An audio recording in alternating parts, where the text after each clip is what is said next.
Ipinagmamalaki ng administrasyon na may 5,521 flood control projects itong natapos mula 2022 to 2024. At may ongoing pa ngayon na 5,000 plus, Madam Speaker.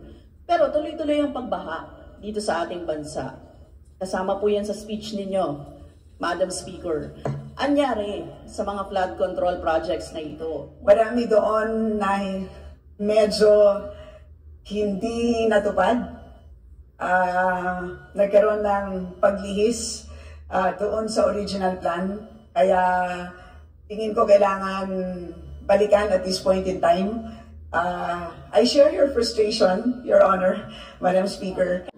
Ginamit mo ang pera na hindi para doon. Qualified theft na to. O kaya, pwedeng technical malversation of funds if you use it for another thing. Ang tawag po dun sa libro ay Book of Accounts. So, may Book of Accounts at nandun naman po maliwanag ang balanse.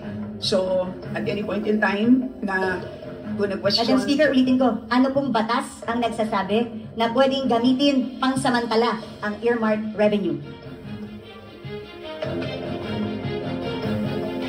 So, hindi po ginagamit ang revenue. Maliwanag po yun. Yung pera, Madam Speaker. Madam Speaker, we are the power of the purse here. Tayo po ang nagpasa ng batas.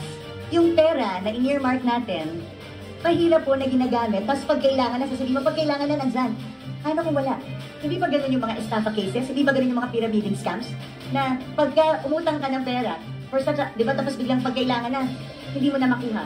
Pwede mo i-demanda yung taong yun. Ang sinasabi ko kasi, at any given time, ang defense mo is at any given time, pwedeng hingin ng free wifi yung budget.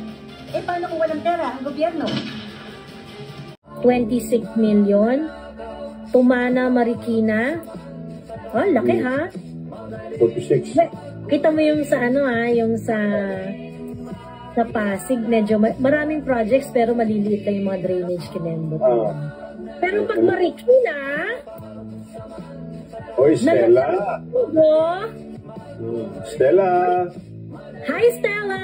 Ayan o, 41 million, Marikina.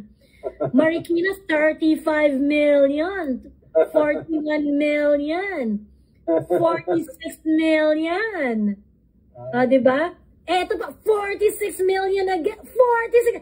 Ang yaman ng Marikina. Yan pa, oh. Ayan pa, 56 million. Ang ina. Drainage pa lang ng Marikina, hanap. Wala pa yung ano, nasa baba, oh. Eto pa, Marikina, 92 million. 93 million. 93 million again.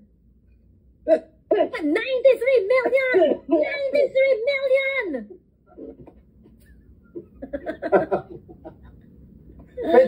Isa pa sa baba. Ito pa, 83 million! And the winner is Estela Kimbo! So, ang totoo, I hate drugs, sabi ni Basta. Kaya, nako,